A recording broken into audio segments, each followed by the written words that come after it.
Wow. Wow. Wow. Rangers win, baby. 2-1 over the Dallas Stars. 3 days in a row with me being at the Garden, and 3 wins for the Rangers and the Knicks there. Wow. Wow. I'm still saying wow. It's hours later, and I'm still saying wow. Unbelievable. Unbelievable. And if you missed the game and you're wondering why I'm saying unbelievable, you'll find out why for sure. So let's talk about this game. Before we do, though, leave a like on the video if you do enjoy. Subscribe if you guys are new, especially if you're Ranger fans. Turn on your notifications so you know when I upload a video next. But let's talk about this. Wow. I don't even know where to begin. This was the wildest game imaginable. Wildest. And it's crazy. Because I thought that the Rangers played a good hockey game throughout the entirety of the game. For the most part, I thought they played a pretty good game. There were times where it went Dallas's way, it went the Rangers' way. It was a 50-50 playoff type game. It happens. It felt very similar to games that we saw in the Carolina series. That's what it kind of felt like to me. And the Rangers just end up being on the right side of it. And there's a lot to talk about. There's a lot. First period, I don't even know what to say for the first period because there is not anything really that happened at all in the first period. Shots were 8-6 in favor of the Rangers, but the Dallas Stars were running the neutral zone trap brutally. Brutal. The most brutal neutral zone trap I've seen in a very long time. And yeah, there was not much happening for either team. Neither team was really getting chances. The Rangers' biggest Achilles heel throughout the entire night was definitely turnovers, especially in that first period. They definitely turned the puck over a little too much there. Lafreniere in his first shift, he had a couple bad turnovers. Panarin had a couple bad turnovers in the first period as well. And the Dallas Stars tried to capitalize on those opportunities. They couldn't. Rangers couldn't even get through the neutral zone, really. Most of their shots were kind of peppered in the period. So I would say Dallas kind of outplayed them in the first period. But it was still even for the most part. Still even, but you probably lean towards Dallas. And then you also had Sammy Blais throw a huge hit on Julien Gauthier. Wait, what did I just say? Oh, yeah, right. Sammy Blais hurt his own teammate. Yeah, so Julien Gauthier comes skating down the half wall, and Sammy Blais just comes in just like a bulldoze and completely runs over Julien Gauthier. Both of them get shaken up. Both of them go to the locker room, and Julien Gauthier ended up getting the worst end of that hit as he would not return for the rest of the game.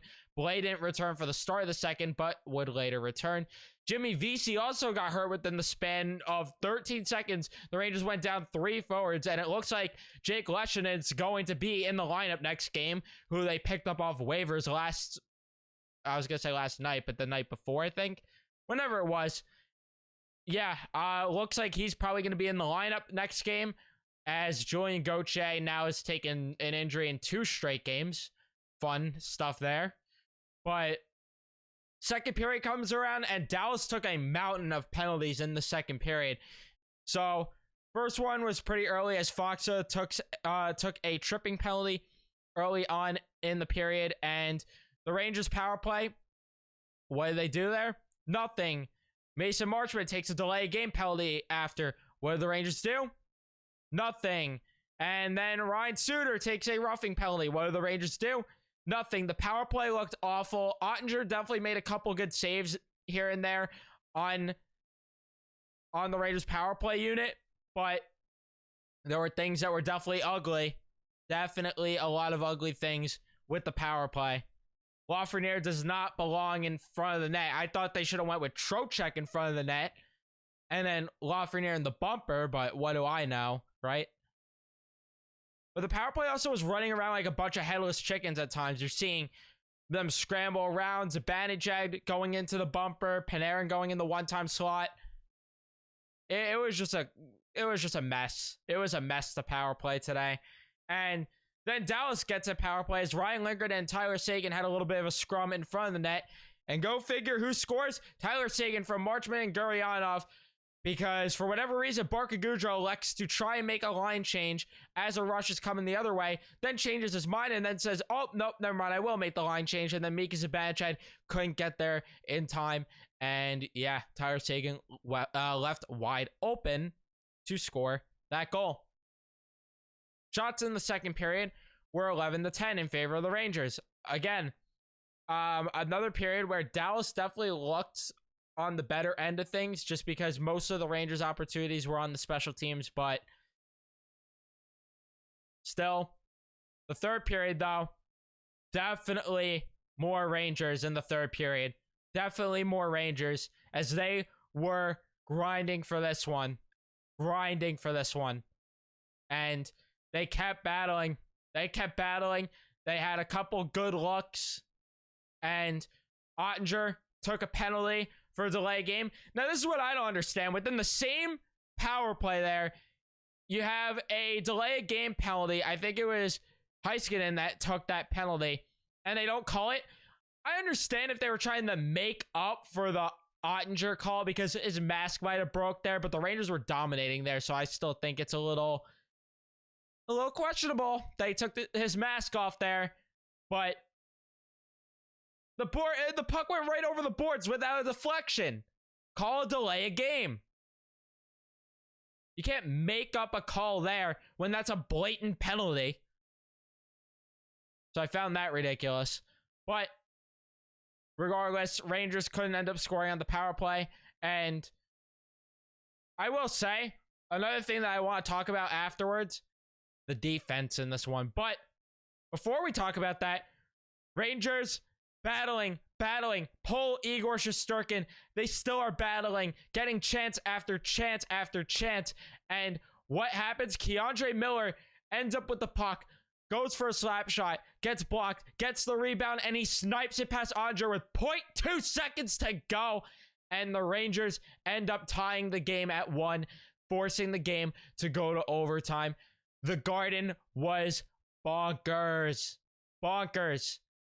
Everybody's hugging each other. We're going ballistic. And the Rangers, in overtime, showed pressure throughout the entire overtime. And what happens? Adam Fox undresses Heiskanen in front of the net and just with a beaut of a backhand wins it in overtime for the Rangers. Rangers win it 2-1. Shots in the third were 10-9 in favor of the Rangers. Shots in overtime 2-0 in favor of the Rangers. Shots in the game 31-25 in favor of the Rangers. Faceoff percentage 57-43 in favor of the Rangers.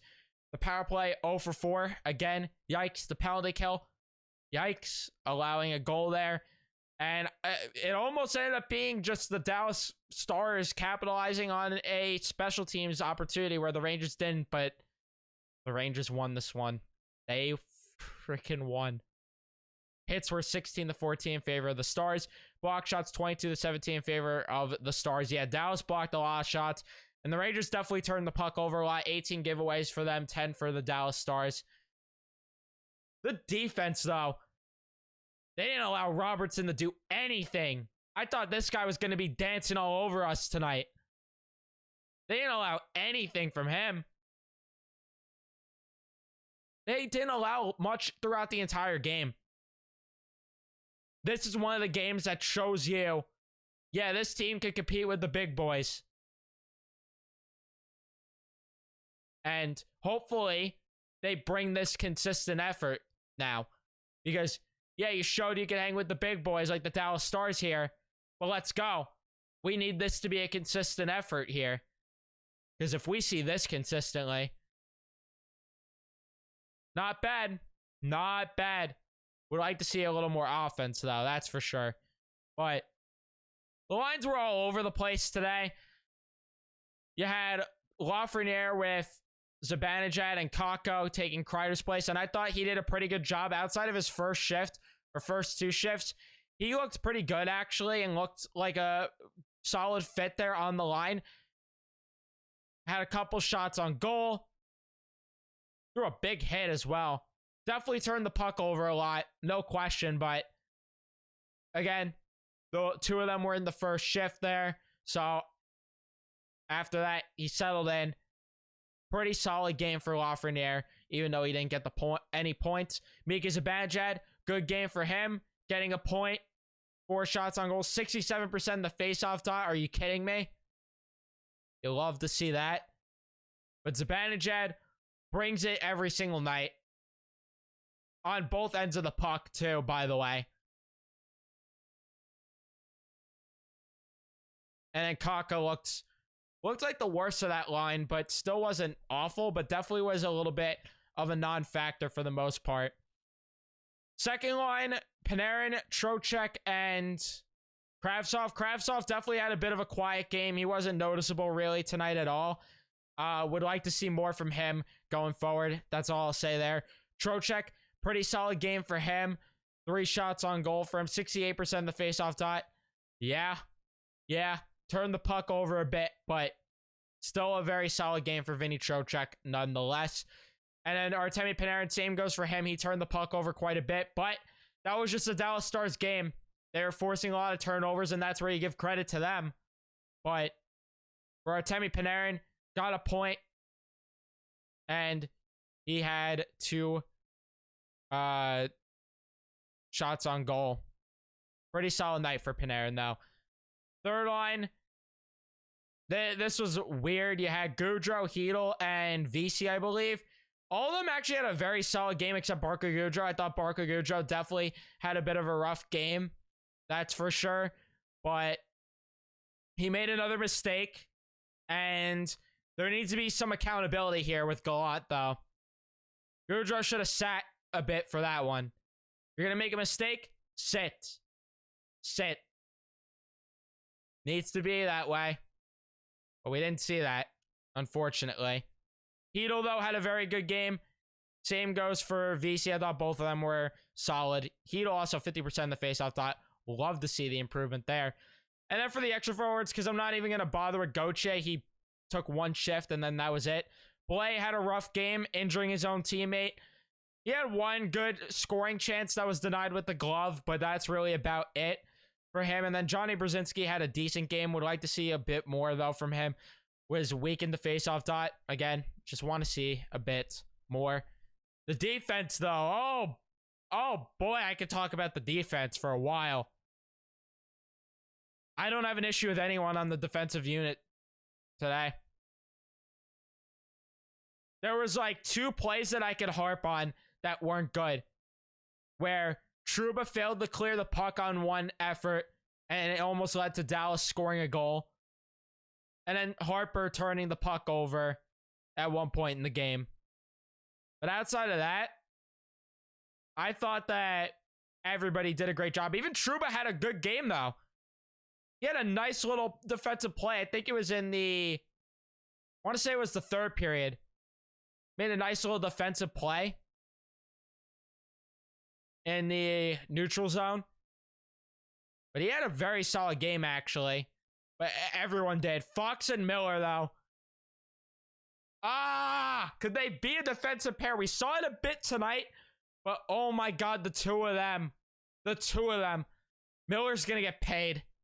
Miller's going to get paid. And rightfully so. He's got that dog in him. Fox, he's got that dog in him. Mr. New York, as I'm now going to call him. And that's the nickname that we're adopting for him. So everybody, I better see on Twitter, better see comments, referring to Fox as Mr. New York. That's what we're referring to him as now. Great game from the entire defensive unit. Great game. And then Igor was great tonight. The goal wasn't his fault. He could have had a shutout, and he had a great game. Made a couple big saves as well. I can't believe they won that game. I cannot believe they won that game. I love it. Let's get to Twitter, though. Denise says, Keandre Miller and Adam Fox deserve lifetime extensions. Yeah. Like he commented it last time. Yeah. I still agree. And I agree more as the days go by. Yeah. Zalo says, now that's no quit New York. Yep. That's more than no quit New York. That's showing balls. That's hanging your balls. New York Style 24 says, I was losing it in my house. I was losing it at the Garden, man. And then Luke, I'm with you too. Luke Dolan says, I can't believe they won. Neither can I. Black Dog RVA says, can we put some respect on Keandre Miller's name? Dude has been a menace the last couple of games. Big brain Adam Fox with the whoop-de-doo finish. How great has he been? Norsworthy. I'm just hyped. And I'm hyped too. Keandre Miller. I ordered his jersey recently, and I feel so proud about it. Because he's just been ridiculous. He's been ridiculous. And yeah, that how do you do by Adam Fox. Beaut. And he is Norris worthy this season. He's doing better than he did in his Norris season. How? It's unreal. New York Fugazi fan says, this is a win that shows character, heart, and resilience. Not even just the goal, but the last shift of the third changed the narrative of this game completely. To start the game without one of your best players and lose some during the game, but still playing together a 60-minute. Yeah, I couldn't have said it better myself. I don't disagree with one thing you said. They showed heart. They showed character. Resiliency was there. And that shift. I mean, they showed more than just that shift. That third period. There was last year against Buffalo when they scored in the last minute. This feels different, though. This game feels different. And man, could this be the game that we look at and say, this is the game where they show balls and show that they are a legit threat? I hope so, but you got to bring it consistently now. We're not giving you pats on the back for one good effort here. Need it consistently. Kazoo says, just when you thought the Rangers were going to get goalied, they showed Dallas who the real stars of the building are. No quit New York. Yeah. Nodger did good, but Igor Shesterkin was better. Matthew says, no cries on the power play was evident in how good he is in front of the nets, behind the net, and puck handling. What a game. Miller, Fox, and Igor is all I'm going to say. Not going to mention the garbage power play. What a game. Yeah. We don't have to talk about the power play. Because when you win the game like that, you showed me some balls. And I'm happy. I'm to the moon. Well, let me know your thoughts on the game in the comment section. Would love to hear from you guys. Thank you guys so much for watching this one. If you did enjoy, remember to leave a like, subscribe if you guys are new, especially Ranger fans. Turn on your notifications so you know when I upload a video next. Now, see you guys in the next one. Let's go, Rangers.